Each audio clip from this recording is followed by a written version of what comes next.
Hi guys, hi everyone. I'm finally back. It's September 10 and the last time I posted was months and months and months ago. It's been a while. But here I am again torturing myself with something like this. I actually made a video, other videos that I'm supposed to be posting, but I got bored and I didn't feel like it and I didn't have any space to edit it, so I have to move some things and maybe delete it. I don't know where the video went. I don't know if I deleted it already or not, but it was very funny. I just did useless things while playing on Dress to Impress. So today, let's stop talking about that. Let's talk about everything that happened today. Today, we went to choir. I'm part of choir, if you didn't know. And, ingay ko. Rin ko sa kabilang room. Okay. So, pumunta ako yung psalmist sa simbahan. And I was like, okay, dami may crazy. In-announce yun ng September 3, which is crazy because I was so busy doing other stuff. I was just tagged na, hey, sali ko yung ganun. So, let us react to the video kasi I didn't know na Ate MJ actually was videoing me. I'm not sure if I did good or not. They told me I did, but let's pray. Let's see. Okay, let's cry. I'm just gonna text the texts first kasi kakauwi ko lang din. So, let's do it. Today was fun, but more crazy on other side. Oh my god, what happened? Nag-post pa si Ate MJ. This is so freaking embarrassing. I just saw this in my notification and I'm 1%, y'all. Oh my god. But I'm just gonna read this first because I love myself. I'll be back. I'm back. It's been a while since I expected, but it's only been minutes, so we're gonna do this now. I was stalling because I really don't want to do nothing. So, ito na guys. Ito yung picture na nandun ako bago and during. So, ito yung yung iniisip ko. Every time I get cringed out and I hate my voice, I'm gonna drink cold water, a whole ton of it, then I'm gonna cry myself. Okay, so before that, I want to explain to myself that everything already happened. Everybody forgot about it. No one cares about it except for that moment. But right now, they forgot about it because they're too focused on their life. So this embarrassment will not last. It will give you a good future that you will go back to and say, I don't regret doing this. I can do this and watch this. That's what I was saying the whole time kanina. Paikat pa lang. Kaya mo to, basic lang to. Pagtapos nito, pwede ka na matulog. It's finally over and now I can just look at it and cringe. Okay, let's pray.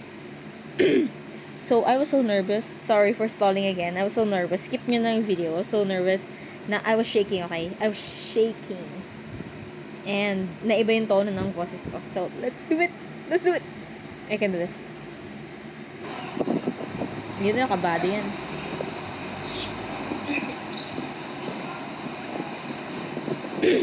Let's cry. Make it stop, wait, make it stop. Sorry for stalling again. We're going to lipat this in gallery so that I could post it kasi hindi ko ma-post sa messenger. So sorry. Ay, gutom na naman si ante.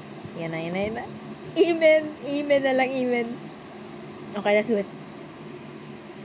I was looking around because I was waiting. I forgot ng choir. It was not on the other side.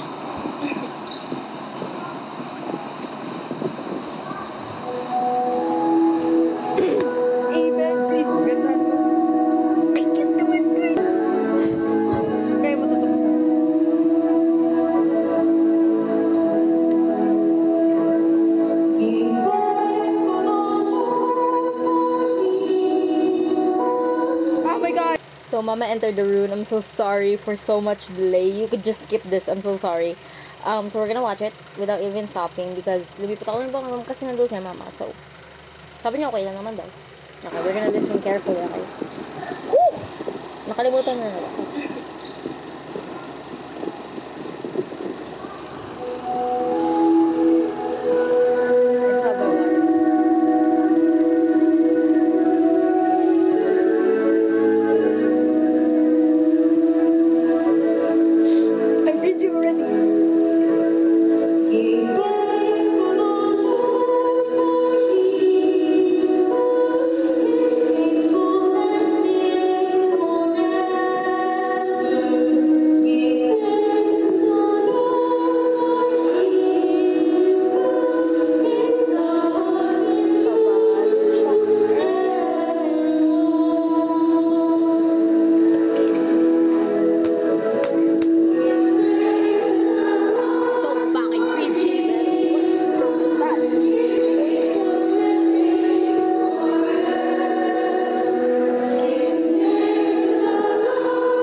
ever again.